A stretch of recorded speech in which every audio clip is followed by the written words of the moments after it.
बागेश्वर धाम के पीठाधीश्वर पंडित धीरेन्द्र शास्त्री आजकल पटना में है। पटना के नौबतपुर में उनकी दिव्य दरबार लगा हुआ है, जहां पर लोगों की भीड़ काफी देखी जा रही है।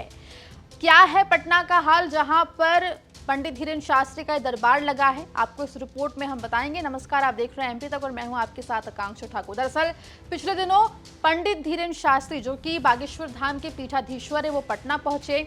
उनके स्वागत के लिए पटना एयरपोर्ट से लेके उनके होटल तक, जहां पर वो रुके थे, भक्तों का तांता लगा हुआ था। लोग भारी संख्या में उनके स्वागत के लिए आए हुए थे। इतना ही नहीं, आपको बता दें कि कई बीजेपी नेता भी बागेश्वर धाम के पीठाधीश्वर पंडित धीरेन्द्र शास्त्री को रिसीव करने के लिए एयरपोर्ट पहुंचे, जिसमें केंद्रीय मंत्री गिरिराज सिंह का नाम शामिल है। साथ ही मनोज तिवारी, जो कि बीजेपी के नेता हैं, उनका नाम भी शामिल है। इतना ही नहीं, मनोज तिवारी पंडित धीरेन्द्र शास्त्री को खुद गाड़ी चलाकर एयरपोर्ट से होटल तक लेके गए। वहीं बता दें कि नौबतपुर वो जगह है पटना में जहां पर पंडित धीरेन्द्र शास्त्री का दरबार लगा हुआ है और यहां पर काफी संख्या में भीड़ जुट रही है।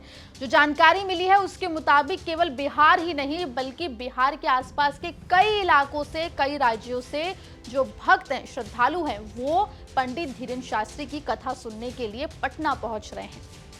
आपको बता दें कि नौबतपुर में 189 साल पुराने तरेतपाली मठ के पास एक भव्य पंडाल बनाया गया है, जहां पर बिहार, यूपी, झारखंड के दूर दराज इलाकों से भारी भीड़ आई हुई है। ये भी बता दें कि गर्मी का मौसम है, उसके बावजूद भी लोग भारी संख्या में पंडित धीरेन्द्र शास्त्री की कथा सुनने के लिए पहुंच रहे हैं। वहीं आलम यह है कि पंडाल में जगह नहीं है, जिसको जहां जगह दिख रही है वहीं वो डटने की कोशिश कर रहा है, लेकिन यहां पर परेशानियां भी खत्म होने का नाम नहीं ले रही है। वहीं ये भी बता दें कि कई लोगों की गर्मी की वजह से तबीयत खराब होने की खबर भी सामने आई थी, जिसके बाद पंडित धीरेन्द्र शास्त्री का जो कार्यक्रम है वो भी पोस्टपोन किया गया था। वही बता दें कि सिर्फ जहां पर कथा होनी है उस पंडाल में ही नहीं, बल्कि जहां पर पंडित धीरेन्द्र शास्त्री रुके हुए वहां पर भी श्रद्धालु पहुंच रहे हैं। ये भी आपको बता दें कि बिहार में जिस तरीके का स्वागत पंडित धीरेन्द्र शास्त्री का किया गया है, माना जा रहा है कि अब तक किसी दूसरे राज्य में उनका वैसा स्वागत नहीं हुआ था।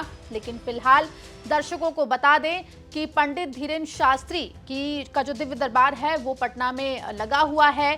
पंडित धीरेन्द्र शास्त्री वहां पर पहुंचे हुए और भारी संख्या में श्रद्धालु वहां पर पहुंच रहे हैं, लेकिन यहां पर अव्यवस्थाओं को लेकर भी सवाल लगातार उठ रहे हैं। एक तरफ माना जा रहा है कि बिहार का जो दरबार है और जिस तरीके का स्वागत बिहार में पंडित धीरेन्द्र शास्त्री का हुआ है वैसा कहीं पर नहीं हुआ, लेकिन वहीं दूसरी तरफ दरबार की जो अव्यवस्था है उसको लेकर भी लगातार सवाल उठते हुए दिखाई दे रहे हैं।